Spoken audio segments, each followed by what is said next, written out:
사랑하는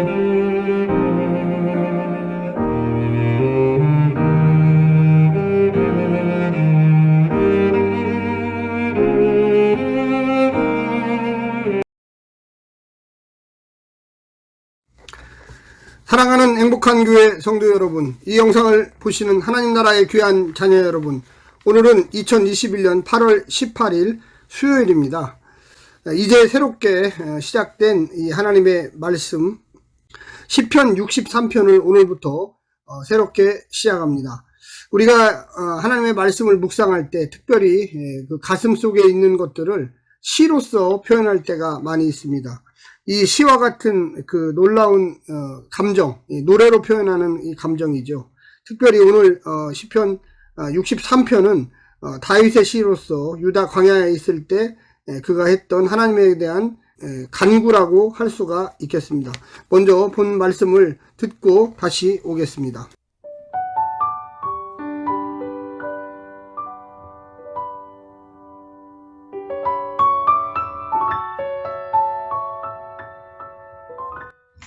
시편 63편. 하나님이여, 주는 나의 하나님이시라. 내가 간절히 주를 찾되 물이 없어 마르고 황폐한 땅에서 내 영혼이 주를 갈망하며 내 육체가 주를 앙모하나이다. 내가 주의 권능과 영광을 보기 위하여 이와 같이 성소에서 주를 바라보았나이다. 주의 인자하심이 생명보다 나음으로 내 입술이 주를 찬양할 것이라. 이러므로 나의 평생에 주를 송축하며 주의 이름으로 말미암아 나의 손을 들리이다. 골수와 기름진 것을 먹음과 같이 나의 영혼이 만족할 것이라. 나의 입이 기쁜 입술로 주를 찬송하되 내가 나의 침상에서 주를 기억하며 새벽에 주의 말씀을 작은 소리로 읊조릴 때에 하오리니 주는 나의 도움이 되셨음이라. 내가 주의 날개 그늘에서 즐겁게 부르리이다. 나의 영혼이 주를 가까이 따르니 주의 오른손이 나를 붙드시거니와 나의 영혼을 찾아 멸하려 하는 그들은 땅 깊은 곳에 들어가며 칼의 세력에 넘겨져 승냥이의 먹이가 되리이다. 왕은 하나님을 즐거워하리니 주께 맹세한 자마다 자랑할 것이나 거짓말하는 자의 입은 막히리로다.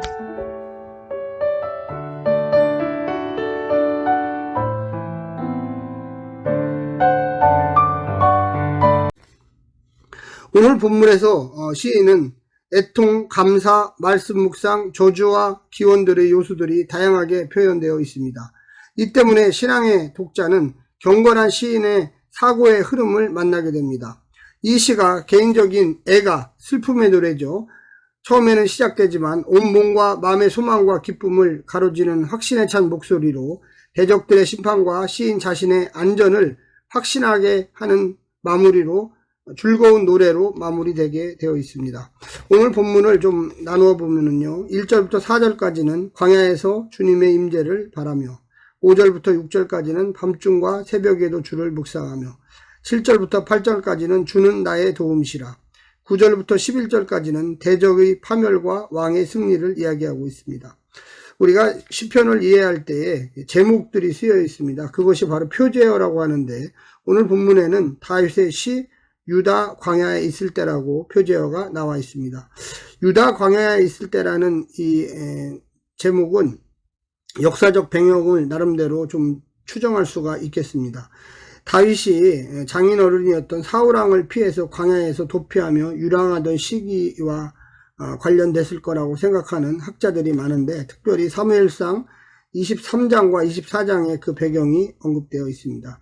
그리고 또 다른 하나는 다윗의 아들 압살롬의 이 반역 기간 동안 경험한 광야 생활의 시점을 또한 이야기할 수 있겠습니다. 처음 부분에는 나라고 하는 이 1인칭 화자가 시작된다면 그 다음부터는 3인칭으로 변경이 돼서 그라고 하는 이야기가 주어로 나오게 되어 있습니다.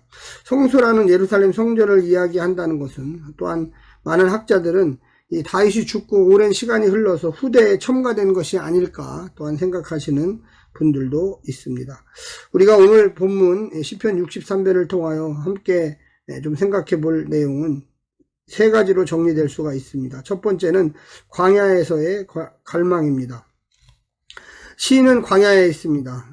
마르고 황폐한 것은 그가 있는 땅만이 아니라 그의 영혼과 육체, 그리고 그의 전 존재도 그와 같은 광야에 있다고 설명할 수 있습니다.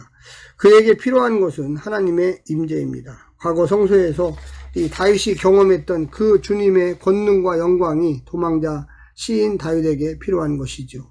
그가 바라는 것은 주님의 인자입니다. 그가 없이는 살아도 산 것이 아니기 때문에 그렇습니다. 주님이 인자를 베풀어 구원하시면 시인은 평생토록 주님을 송축하며 그 이름을 높이리라 작정하고 있습니다. 우리의 삶 속에서 무엇이 갈급합니까? 성도들은 오늘날 21세기에 보면 세상 사람들이 추구하는 주식, 돈, 비트코인 이런 것들을 같이 따라갈 때도 있는 것 같습니다. 진정 하나님의 사람이라면 우리가 어떤 것을 갈망해야 할까요? 주의 임재하심을 갈망하는 것이 너무나 당연한 것입니다. 우리가 광야에 있더라도 하나님을 갈망합시다. 두 번째는 밤중과 새벽에 관련된 묵상입니다. 하나님이 돌아오시면 결핍과 고난의 광야, 또 현실이 풍요롭고 기름진 영혼의 삶이 있는 환경으로 변화될 것입니다. 탄식을 거두고 입술에 기쁜 찬미가 나올 것입니다.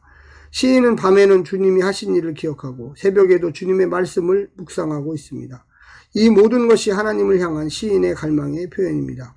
그렇게 하나님께 집중해 본 것이 언제가 마지막입니까? 그것이 내 영혼의 기쁨이 되고 지치지 않는 묵상의 대상이 되고 있습니다.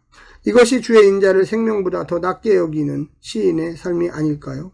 오늘 우리가 배워야 할 것은 하나님과의 관계를 고민하라는 것입니다. 마지막 세 번째는 도움과 승리의 확신입니다. 시인이 하나님을 갈망하는 것은 그분이 시인이 도움이 되시며 그의 보호 아래 날개 아래서만 참다운 즐거움이 있기 때문에 그렇습니다. 시인은 자신이 주님을 꽉 붙들어 매달릴 때도 주님은 시인의 손을 붙잡으실 줄로 믿습니다. 왕은 하나님을 즐거워하고 그분 안에서 맹세한 모든 자는 찬양하겠지만 시인을 대적하는 자, 시인의 생명을 찾는 자, 거짓말하는 자, 즉 하나님의 원수는 칼의 세력에 넘어지고 여우들의 먹이가 될 것입니다. 진짜 광야는 자신이 아니라 대적입니다. 하나님을 갈망하는 한 우리는 영원히 살 것입니다. 사랑하는 성도 여러분, 이 영상을 보시는 하나님 나라의 귀한 자녀 여러분, 오늘 시편 63편처럼 늘 하나님과 동행하는 하루가 되시기를 간절히 부탁드립니다. 샬롬.